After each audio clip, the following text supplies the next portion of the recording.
Oh, well, I'm Marcel, as you know, I'm your student. All right. Well, as you know, I'm Mr. Dubois. I teach automotive technology. Okay, so I got a few questions for you. All right. To start. Okay, let's do it. Can we just start with like a little background about you? Ah, got you. So, born and raised Philadelphia, North Philly to be exact. Um, I went to Randolph Skills Center. Back then it was Dobbin/Randolph, where early on in my life I realized that I wanted to play basketball as well as work on cars. It just so happened that I did very well at both. So it got to a point where I had to make a choice. So my teacher offered me the opportunity to work for the city of Philadelphia fixing cop cars.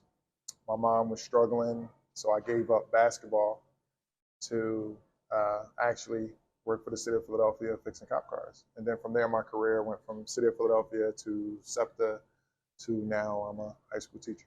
Okay. So, what would you say your biggest accomplishment is? One of my biggest accomplishments? Yeah. Wow. That's a very good question. Um, I could just tell you where I'm at in life right now, where I feel like a major accomplishment to me is, oh man, I got a couple of them. You know, a lot of it family-wise, if I was to say family, one of my major accomplishments is the fact that my son is currently working for SEPTA, my daughter is in Temple, and my baby boy is doing well. To me, being from the inner city, being like a father inside my kid's life and being able to teach in a career where like I get to give back to my city, pour into my students, and have students working.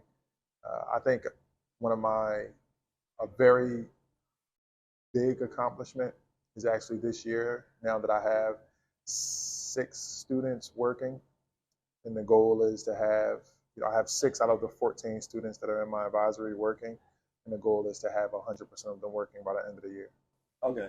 So you mentioned that you worked at SEPTA. So what was that transition like from SEPTA to becoming a high school teacher? Oh wow! So that was, you know what? That was pretty tough. The reason why it was tough is because I had to I had to take a pay cut, and because of the pay cut, of course, you have to make some family decisions. I actually just purchased the house that my wife grew up in. My wife and I purchased the house. So of course, back then I was making more money than I was making.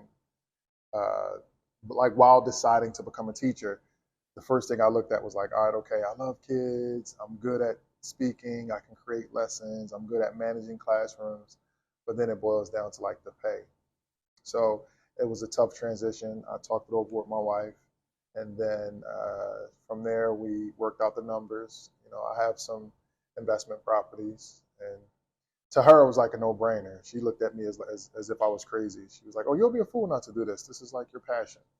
So after she was on board, the rest, I can kind of deal with anything else. You know what I mean? Okay. How's your class? Like, what are your students like, and like, what jobs do they take away from all of this? Oh wow, that's a very good question. I have no offense to any other advisor, no offense to any other students, but I absolutely have the best advisory on the planet. And gradually each year it has gotten better and better and better. And this advisory that I have right now, I would like to say like they're elite. They're elite. You can tell just how they carry themselves, how I'm able to like hold them accountable, how they can be responsible. So they resolve conflict. They are fantastic when it comes to like collaboration and things like that. And a lot of them are working already. I got students working for Central City Toyota. I have students such as yourself working at Central City Toyota. I have students working for the city of Philadelphia fixing police vehicles and city vehicles. I have students on track to work at SEPTA. So it's just great. Like, and my advisory is off the chain. Really good students. So, with like all the jobs and stuff, there's like a strong bond start to form there. Yes, yeah. The reason why is because it began to transition from like teacher to student to like teacher to mentor. Like it transitioned from them just looking at me as a teacher to them looking at me as a mentor. Well, Mr. Dubois, what do I do when I have a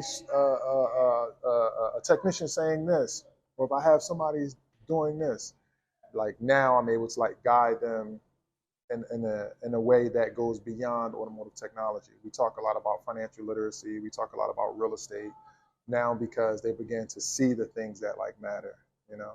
So yeah, it grows. We form a really good bond. A lot of my students actually take a few of them to go driving lessons and stuff like that, so that they get their driver's license. So yeah, our bond becomes really, really, really strong. Like it's crazy how our community is.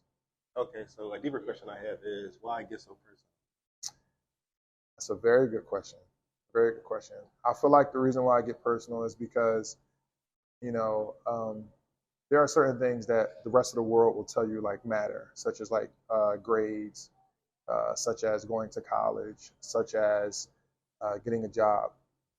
But if you're able to get young people to understand why those things are important and focus on those things when you need to, for example, if I have a student that comes into class and I'm ready to give like a major exam that day, and they come into class and I got like 4 or 5 students who are just mentally not there, it's more important to get them mentally there. What I mean by mentally there is just asking or talking about the issue that they're having. And don't get me wrong, y'all still high school students, so it's always something going on. But there are some days where you have those deep things that students need to talk about and discuss. So when we're able to lock in and do the work and focus on those deeper discussions and focus on the things that really matters, now that exam, that become light work now because we have this bond, this community, and the student begin to develop that why that now by default we get closer, you know, and then vice versa. I'm able to come in and share some of my life experiences, some of my good days and bad days, and use that as examples. I'm able to say, hey, y'all, listen, today's a little tough, but I'm going to persevere. And hey, y'all, you know what? You know, I'm pretty sure that you can contest. I'll come in and say, hey, y'all, look, yo, y'all saving me today. You know, so I think that me being vulnerable, the students being vulnerable, and we're able to meet, and then we pick each other up and build from there. Okay, so how do you like your students? Like, what work do they do behind the shop? Gotcha. So I love my students. The reason why I love them because it's funny. A lot of them will, some of them will say, "Hey, Mr. Dubois, I'm your favorite," and I'll be like, I love you. I love each and every last one of you differently, just like my kids. You dig what I'm saying? Like, I have 3 kids, and I love them differently. I know which one is trying to be smooth all the time, just like with y'all. I know who really is the one who really did start the I don't want to say argument because y'all don't really have many arguments, but the one who did start whatever conflict we have. I know who did it. I know who tried to blame it on somebody else. I know y'all. So because of that, I'm able to form really good relationships with you, and you know that just makes me just have that better bond in our classroom. And because of those relationships and bonds, and you know, collaboration, like y'all have to work together with each other. I'm able to give y'all tough assignments. Like that Cars from the Heart program is a very, very tough assignment. It's not easy. You're taking a car that was labeled as totaled. You are learning about how the car works, how it operates, what it needs, and then you're bringing that vehicle back to life. It's major. That's major. And then even within that, you're learning about why you're doing these things. And then when we bring in an outside person, an outside client who we're going to look at and talk about to give the vehicle to, that's a lot of self-assessing.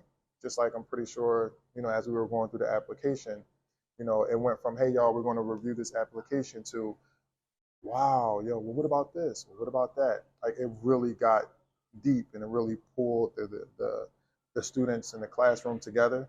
And after that, I noticed that the class itself began to focus more on the assignments that we were doing. You know, so I'm not sure if that answered your question, but it was kind of like all over the place. But Okay, so but like, can you give me like the step by step from ninth to 12th what each grade will be doing? oh, very good question. So in ninth grade, it's pretty much just career exploration. A lot of it is safety, you know. And so when the ninth grader come in, try to teach them about fire safety. I always try to give students something that they can use at home, you know. And before we even get to them being inside the shop, you have to learn safety first. That's like life. I hear students that say, I want to be a professional. Well, any professional you know will tell you, I left the house with, 10 fingers and 10 toes, and I want to come home with 10 fingers and 10 toes. You know what I mean? So like it's safety first. So that's what I do in ninth grade. We focus on safety, try to give them tools that they can go home and begin to put their parents in check. Hey, Mom, I noticed we don't have a fire extinguisher. Why is that? Hey, Dad, I noticed that the smoke detector don't work. Why is that? Put a little bit of pressure on them to give them some life skills, and I teach them about like fasteners, tools, how to like just read and use and operate the tools effectively. So we start that in ninth grade. In 10th grade, we do a slight review of that, and then we begin to dive a little bit more into skills that they use, because 10th grade is when my students start working. That's when I start to send my students out to the Office of Fleet Services, where, formerly known as the Office of Fleet Management. But I have students, they will go there to, they start working in 10th grade. So now I need for you to pick up on some skills. So that's where we go over tire technology. Students learn how to operate a tire machine. And then by the end of that year, they're supposed to learn how to also change brakes, raise a vehicle, lower a vehicle, take off a tire, install a tire, separate the tire from the rim, install the tire on the rim. Same thing about the braking system. They learn about all of those things so that way that they can enter the working field, like the automotive technology industry. Now they can even do side work if they want to. And then when they go out to work at these jobs that I try to set them up with early on, they kind of got those entry level skills. By 11th and 12th grade, my 11th grade students, it's all about them just pretty much trying to lock in and soak in as much as they can. That's when I give them a little touch, a little taste of electrical. Start with electrical. And then after electrical, then we go into steering and suspension. And then from there, we move forward to engines and the air conditioning system. So by the time they graduate, they should be well-rounded and have enough skills to enter the working industry of automotive technology. And how I kind of structure this is that my seniors, just like as you know, being a senior, I lean on you a lot. I will tell you, hey, Marcel, make sure that they do this, make sure this has happened, because that also teaches and give you leadership skills, and it empowers you. And then plus, they quiet is kept. They admire you more than they admire me. If I say, hey, listen, be quiet or whatever, of course they'll calm down because of like the respect they have. But then if you are like, all right, come on, y'all, cut it out, then it dies down. You know what I mean? So, so that's how the flow from 9th through 12th kind of works, if I summed it all up. Okay, so like with your top seniors, Mm-hmm. where do they get to like expand their skills? Is there like competitions of some sort or anything that they can do? Very good question. Yeah, so there's quite a few competitions. In fact, this year we have students already signed up for Skills USA, that will take place in December. We have another competition which is organized and ran by the Automotive Dealers Association. And then we have another major exam that the students have to take, which is the NOCTI exam, which is a big deal. If the students score proficient, and if they score proficient on the hands-on and the written parts of the NOCTI exam, and they complete something called the task list, then they can walk away with 9 college credits. So we put those students inside those competitions, and we have other competitions as well, but which involve scholarships. For example, ATC and UTI, they'll have a day where your juniors and seniors, you're allowed to go to their campus, compete in a competition, and then if you win, you can walk away with a scholarship that walks you into a post-secondary education program geared around automotive technology. Okay, so my last question is, who's your favorite student? You have the straight face with the who your favorite student though? I mean, come on. Who put the teacher on the spot like that? I would say that, I love all y'all differently. Like, for example, I know that, Marcel, you're one of my top leaders. So when I need leadership, you're my favorite student for leadership. When I need a student to motivate others, I have other students who, hey, listen, I need for you to get him going. When I need compassion in the room, I have students who they know how to bring that compassion and understanding, such as like Isaiah is phenomenal for that. He's able to come with that soft voice, when I need people to be pushed with their curiosity. I know that when Armani opens his mouth, we're going to get pushed a little bit with like, wait, what? Oh, I guess, you know what? That's kind of cool. Like that kind of makes sense or whatever. You know what I mean? So I love each and every one of you like differently, So if I was to have a favorite, I mean, Marcel, you my go-to. I will throw you out there. But that's because when it comes to favorite and leadership, that's what you're my favorite for that. Okay. But does that answer? Yeah. Was that a good answer? That was a great answer. Yo, that I almost broke a sweat. Like that joint had me like, yo, we really gonna put that out there like that? I think that's it. I think that's it? Yeah. It's pretty good. All right, cool. Thank you, Marcel.